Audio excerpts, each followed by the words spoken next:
Can you get the PowerPoint up on the screen then?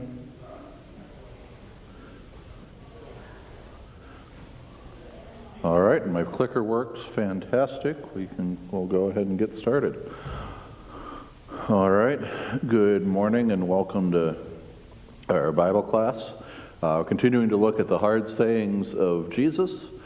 This week we're looking at Matthew 5:21 to 26. So we're in the Sermon on the Mountain. This is where Jesus says, well, you're sent to hell for saying an insult. So, seems a little harsh, but we'll talk through it. All right, so Matthew 5:21 to 26. Could someone read this for us, please? You have heard that it was said to those of old, "You shall not murder, and whoever murders will be liable to judgment." But I say to you that everyone who is angry with his brother will be liable to judgment. Whoever insults his brother will be liable to the council, and whoever says, "You fool," will be liable to the hell of fire. So if you are offering your gift at the altar, and there remember that your brother has something against you, leave your gift there before the altar and go. But first be reconciled to your brother, and then come and offer your gift. Come to terms quickly with your accuser while you are going with him to court, lest your accuser hand you over to the judge, and the judge to the guard, and you be put in prison. Truly I say to you, you will never get out until you have paid the last penny. All right. So, what's your first initial reaction to that? We can't fly our way out. Well, maybe not quite. Yeah.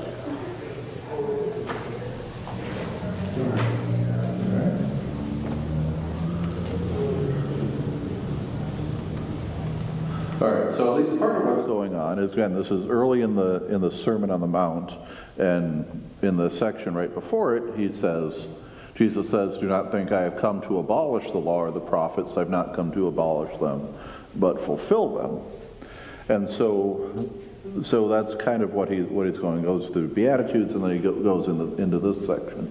And what he's doing here is this. There's a section of three things, but it all seems to come that he's not getting rid of the law tradition, but he's kind of explaining what it is. That he says, "You have heard it said," and then quotes the law, and then he goes, "But I say to you," and then kind of either explains it further. And so Jesus speaks here with the authority of God to explain the intent of the law, not just its words. Again, so one of the things we hear in the Gospels is that people are amazed that Jesus is speaking with authority, not as a scribe. So he's not just quoting, not just citing rabbis from centuries ago.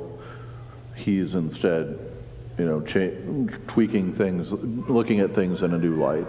But again, making it harsher, which seems like a hard thing to do. All right.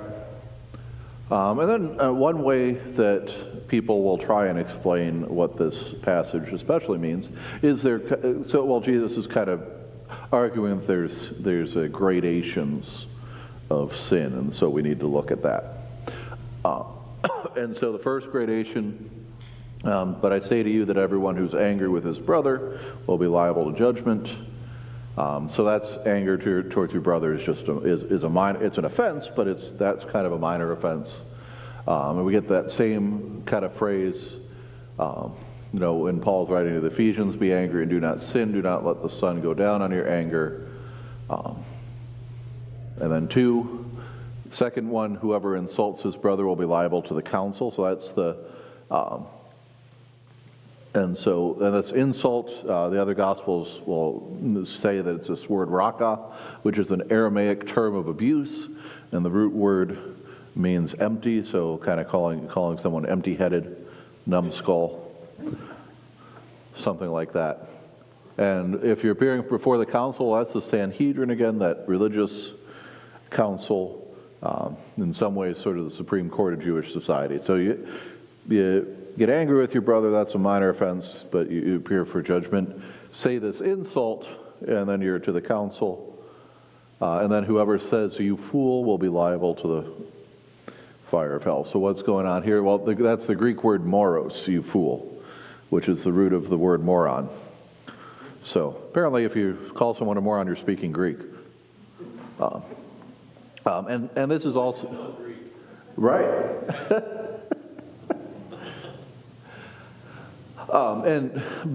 When it says you fool, this isn't just a normal fool, but instead it's sort of a moral fool, especially. It's a moral judgment, not an intellectual one. So someone who's obstinate, someone who's godless, and if you use this insult, it can destroy reputations.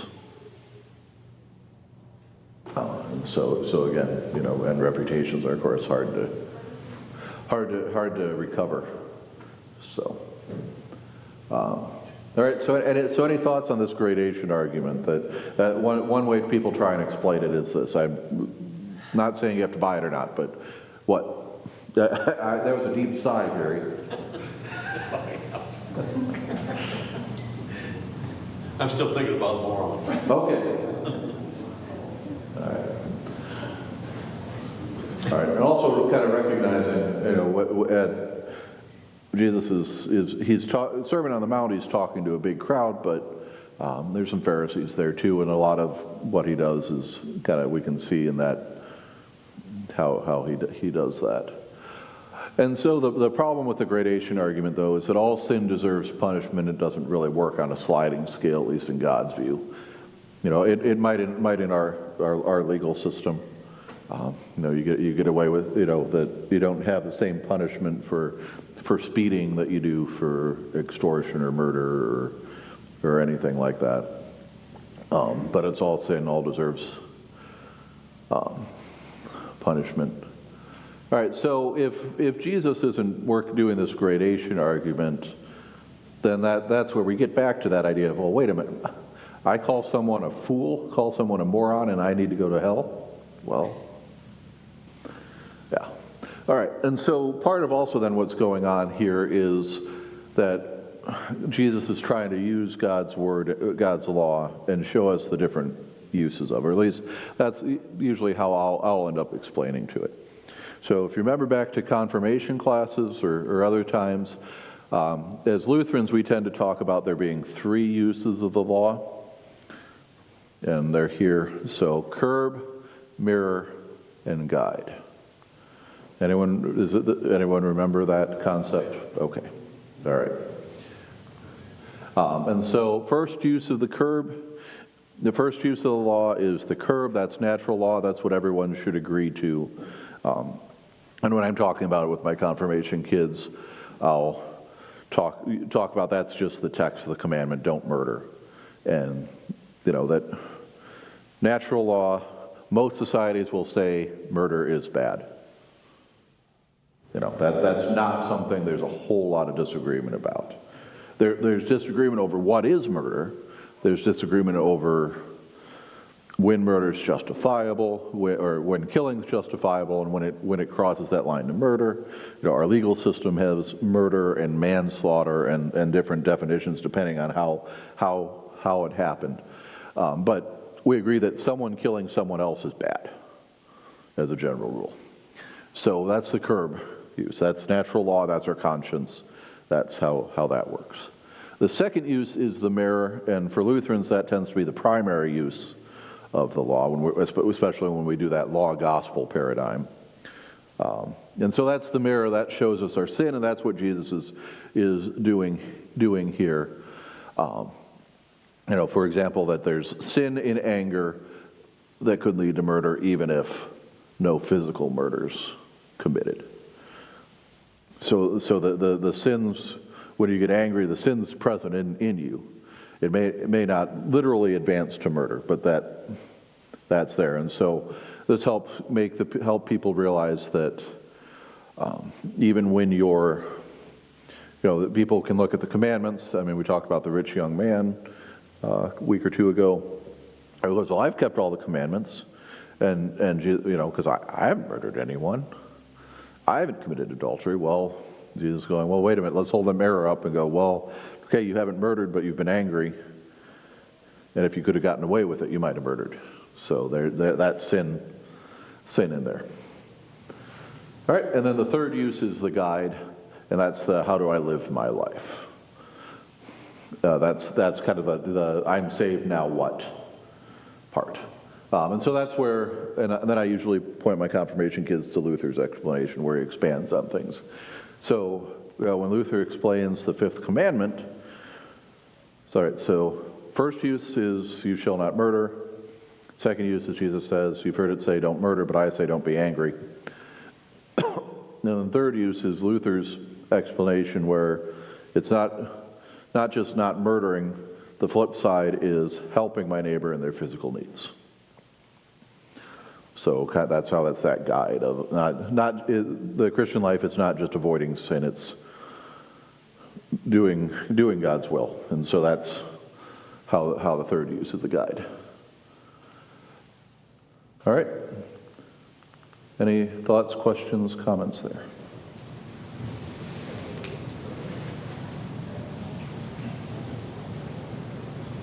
Well, real talkative group today. Great. So.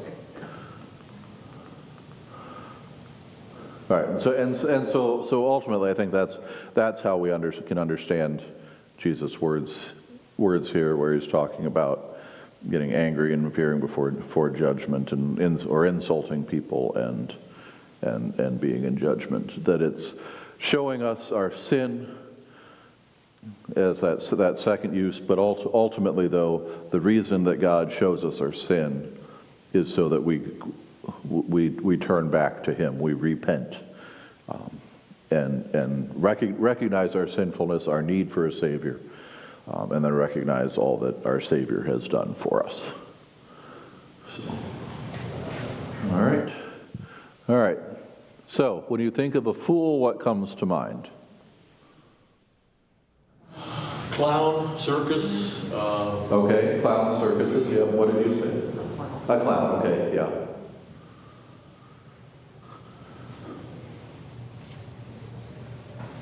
All right. Somebody I would call a fool, I don't think of a clown. Okay. So if you don't necessarily think of clowns. More Okay. devious than that. Okay. Fool's a little more devious than just a clown. Okay.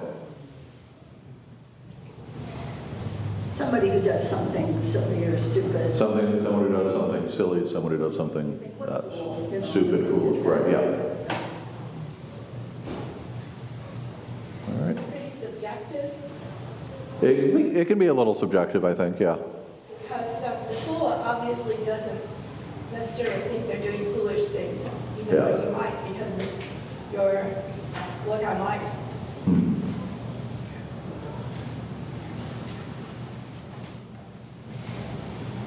All right, what's your response to that gradation theory we talked about in Jesus' words in Matthew 5:22? That idea, well, Jesus is just kind of setting up this idea that, okay, just being angry, just feeling angry is one thing, saying a mild insult's a whole other thing, but calling someone a moral fool, a moron, is worthy of hell, that there's this gradation thing of sin.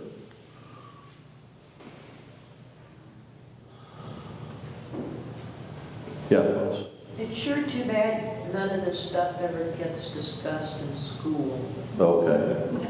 So it's too bad this doesn't get discussed in school. And why is that? Because the understanding, out there in the big world is, in this day and age, it's more about what people can get away. They're like pushing the edge. They're Yeah. not. They didn't get this Lutheran message that, even a little bit, you're as guilty as much as if you're doing a lot of being mad about stuff or, Yeah. on down the list. Yeah. I mean, that's that human nature that we don't want to see our own sinfulness. And so we think either, we try and figure out how much we can get away with, or say, well, I'm not too bad. I'm not as bad as that person. I'm mean, are there rules, like, I'm sure, I haven't read the Quran, or I don't know that much about lots of other things, but do they have a comparable 10 Commandments for all those other things? Somewhat. I mean, I think the catch is with, I think with both Judaism and Islam, and to extend some of the other religions, is that they don't stick with just the 10 Commandments. You know, Judaism has 613 different laws in the Torah that the rabbis have come up with. Again, a lot of those came up from discussions of people asking questions like, okay, if I have to rest on the Sabbath, what is rest and what is work? And how much work, how much work, quote unquote, can I do before it becomes violating the thing? And so they have these laws of this is what you have to do. You can walk this many steps, but no further. You can do X to prepare food, but you can't actually light a fire. Things like that. And then as times change, things get added on to things. And so, because different things change. And so, for example, like in Jewish, heavily Jewish areas, there'll often be elevators that stop at every floor on the Sabbath, because pressing a button creates light, it moves electricity, and that's considered work. So you can't press a button, so the elevator stops at every floor, so you don't have to press a button, so you don't have to work. Or the neighborhood will have a special rope around it so that you can go from house to house, and it's not considered leaving your house, so the step limit doesn't apply. Things like that. And the Quran has similar ideas, similar strict requirements of this is how this is what defiles you, this is how you get clean. That kind of thing. But their whole idea is I submit to Allah, submit to God, and follow His will, and then that gets weighed at the end of my life. And hopefully I followed more. And so sometimes, and in some ways, having all those rules is sometimes comforting because you don't have to make as many decisions. Was it last Wednesday or Sunday? One of Pastor Mark's recent sermons, he showed that picture of all the different kinds of pop, and how decision fatigue happens because we have to make too many choices. And so it's comforting to find things that make you not have to make choices, that you just say, okay, I have to do this, and that's just the way it is, and it's fine. Having a little more nuanced understanding of recognizing, well, no, I'm a sinner because I've sinned because of all these things that are sins. But that doesn't drive me to despair. That doesn't drive me to lower the threshold and call things not sin that are sin. It points me to Jesus who died for me. And then I know how I'm supposed to live my life. And when I know how to live I'm not given specific guidelines, but I'm told to love my neighbor, for example. And then even when those things make it so that being told to love my neighbor makes me realize how I fail to love my neighbor, that still just drives me back to Jesus and doesn't make me want to lower the thresholds on other things. Does that kind of make sense? What you're saying is too complicated. Right, well, exactly, yes. Rules, you can't put Christian rules, Hindu rules, Islamic rules on a wall in school. It's other, they have big posters about lots of other things, like have a good attitude, or versions of that all over schools now. Right. But they won't come out and put anything like this up there now. No, I mean, because, you have to have the fun acronym for, character counts in each, which can be good things, but the emphasis is on positive behavior, not on not doing negative behavior necessarily, which, has its pros and its cons. On the other hand, you put up the 10 Commandments, well, which version are you putting up? And how are you numbering them?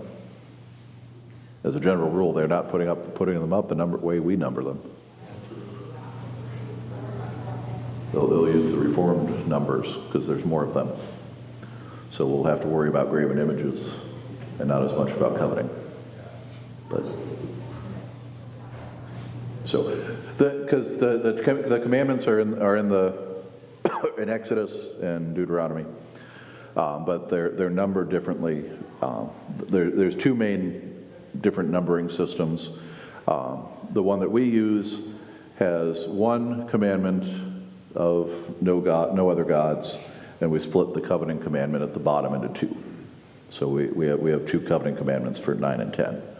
The other numbering way, which is the way more American evangelicals use, is they break off under no other gods. They have no graven images, and then go on, and then they just have one covenant thing. So sometimes when you get people talking about commandments, you're going to go, wait a minute, that's murder's 5, not 6. What are they talking about?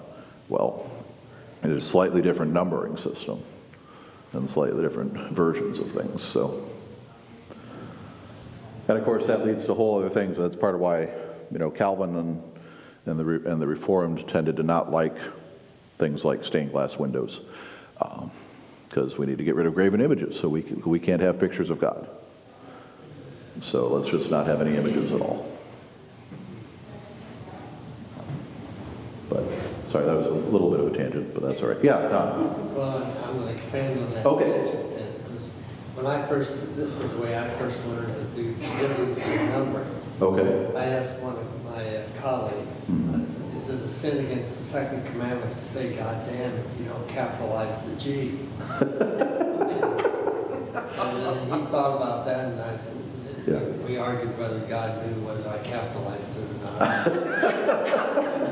Then he came back and said, bites, you got it all wrong. It's a sin against the third commandment.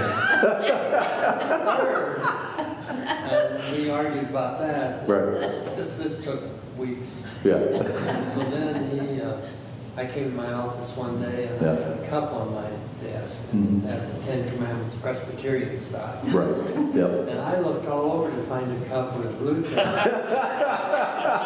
couldn't find one. And finally was at in Okoboji once, went to a place and found, it was the grotto, and found the 10 Commandments written on stone tablets, like Moses would have carried down the mountain. And so that was Lutheran style. And I gave it to my friend Norm Jefferson, and he said, but Bites, you know that Moses dropped one of the there really are 15. So I didn't know we were at stalemate. Oh, yeah. I couldn't help but share that. Yeah, no, definitely. Good. Commandment. Yeah. No, again, the different numberings and different things, different ways of, what's a sin, what's not, which sins are we emphasizing as in terms of avoiding, and which sins are we not talking about. We tend to be really good, and it's easy for us to talk about the sins we're not committing, and tend to get troubled when we start talking about the sins that do trouble us, the sins that we struggle with.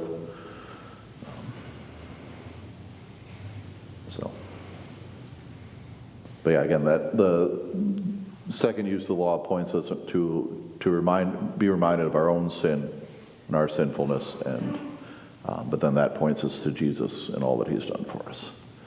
All right. So those who one of the ways the book builds off of that is then that those who insulted Jesus are just as guilty as those who nailed him to the cross. So again, here this is towards the beginning of his ministry. Jesus is talking about these insults, but we're getting to the point where we're going to be hearing about all the insults he endured as he was on trial and taken out and crucified.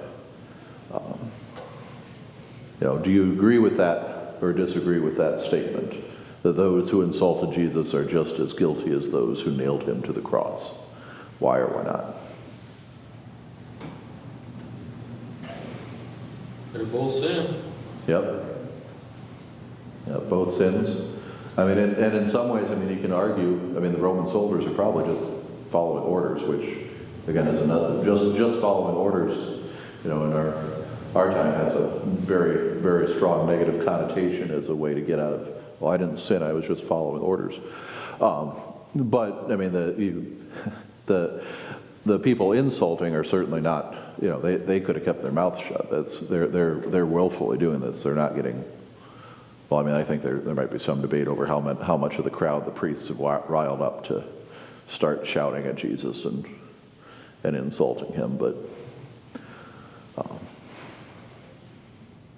yeah, recognition that, I mean, Jesus takes all the sin of the world, for the sin of the people who put him there, the sin of the people who were insulting him on his way there, all our sin on the cross, and then still said, Father, forgive them. What tends to push your buttons and anger you? Bad reffing, right? Bad reffing, when the referees call all the... What do you mean? That wasn't a foul. Iowa State never knocks anyone down.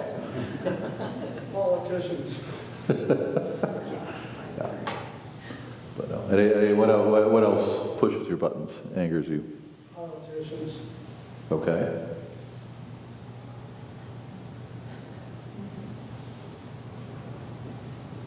People who don't treat others with kindness. People who don't treat others with kindness, okay, yeah.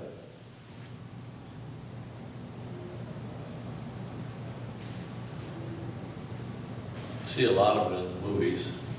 And I find myself just thoroughly enjoying the one lonely good guy beating the tar out of all the Right, bad yep. guys. Yeah, that idea of, yeah, kind of the righteous anger or redemptive violence sort of thing is Right. certainly prevalent in our culture. What helps you control your anger? Taking deep breaths. Deep breaths, yeah. Telling myself that I don't know the whole story. Okay, yeah, recognizing you don't, yeah, that you don't know the whole story, you don't know all that's happening. Yeah. That empathy can do a lot to kind of alleviate anger. Anything else? Prayer. If something's really bothering me, I stew about it, and I go, ooh, and offer a prayer to God and trust in His way with things, and that calms me Yeah. down. Okay. Yep. Prayer. Trusting in God. Yeah, that's a good thing to do for a lot of things. But yeah, especially anger. All right. Harder to stew on something if you've given it to God. All right. So if you can't say something nice, don't say nothing at all. Sometimes it's best to say nothing. When is that the hardest to do? When they're so wrong. Right. Said what? Really? Yeah. How else are we going to learn? Yeah.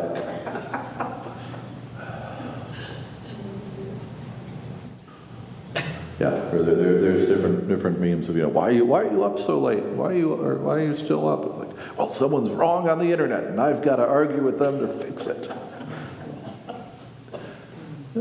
No, but yeah, no, yeah, hard to say nothing when it's when someone just seems to be totally wrong, totally off compared to. Oh, yeah, I got it right. Where, yeah.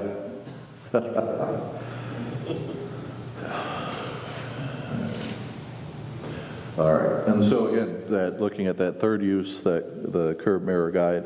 So it's not just not killing, but helping in physical needs. And later, as we go on with talking about well, the eighth commandment about reputation, it's not just enough to not offer insults, not lie, not bear false witness to hurt someone else's reputation, but it's instead you put the best construction on things and build up other people's reputations. So, and one of the opposites of, we don't just avoid sin, we do good.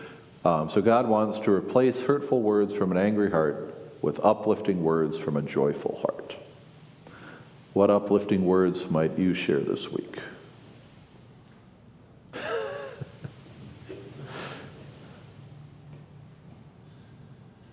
I actually do this a lot lately. There's a couple of Facebook sites, Creation versus Evolution, and there's one that's now the Hubble Space Telescope, and the things they say are just so outrageous and so wrong in my mind. But rather than say something like that, I just point them to a book that's just full of information, like you might enjoy. You might try and find such and such book. Evolution Handbook by Vance Farrell. I recommend that one a lot. And then I usually get back, oh, he's just a hack. And I said, well, okay, I don't argue if that's what they would. But that's where I go. I don't argue with them. I don't mock them. I don't belittle anybody. Frankly, they've all been taught the same thing. We've all been taught the same thing in school the last 2, 3, 4 generations. So they're just still believing it, and I don't. All right. So anyway, Yeah. Okay. I just give recommendations. All right. Yeah. So instead of just saying you're wrong and dumb, you're a moron. Look, I know Greek.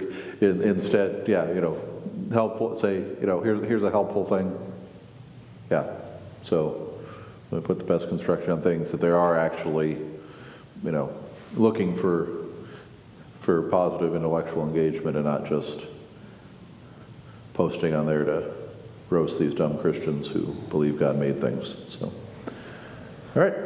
What other uplifting words can you share this week? Even just like hello and a smile and wave. What was that, Emma? Sorry. Even just like hello and a smile. Right. Yeah. Just hello and a smile as you go to class, as you go to work, go in the store. Yeah. Recognizing that people are tired and stressed and just not doing anything to make those things worse, but recognizing, seeing positive encouragement to people. All right. All right. Nope. And that's the end. We're done a little early, but I think that's probably okay today. All right. So we'll keep this up. Oh, Norm's got something. Yes, Norm. Isn't there some extent that just having the angry thought itself is a sin, whether you express it to the person or not? Right, yeah. I mean, that was kind of that, in that gradation argument, well, it's just a minor offense if you just think it, but as long as it's when you escalate to saying insults, that's when things get bad. But even the angry thought, either this one or maybe it's next week's deal with something similar. Is going to quote that James passage where sin's crouching at the door, but desire gives birth to sin, which when it's fully born, fully grown, leads to death. That kind of thing. That the thoughts lead to action, and of course there's a whole matter of set of moral theology and ethics and things as to how much of that, how sinful is that. Our neighbors next door will talk about moral and venial sins, but then you get into all sorts of different challenges of what's a venial sin, what's a mortal sin, when does a venial sin become a mortal sin, and all those sorts of things. And I can't remember where it was at this time, but I remember reading something about and I think it might have been George Will, talking about baseball and how just craving a hot dog at a baseball game on a Friday in Lent could eventually become a mortal sin because of wanting to eat meat and all this. I mean, and just the spiral that leads down. But yeah, I mean, and I think it's helpful to, I mean, recognize that yes, their sins will sometimes come in different forms and different ways, but at the same time, they all need to send us to the cross to be forgiven. And that recognition too that our thoughts affect our actions. If we keep having angry thoughts, that eventually is going to break out. What's that saying? Hurt people hurt people. And so if we just keep being angry at everything, eventually we're going to snap.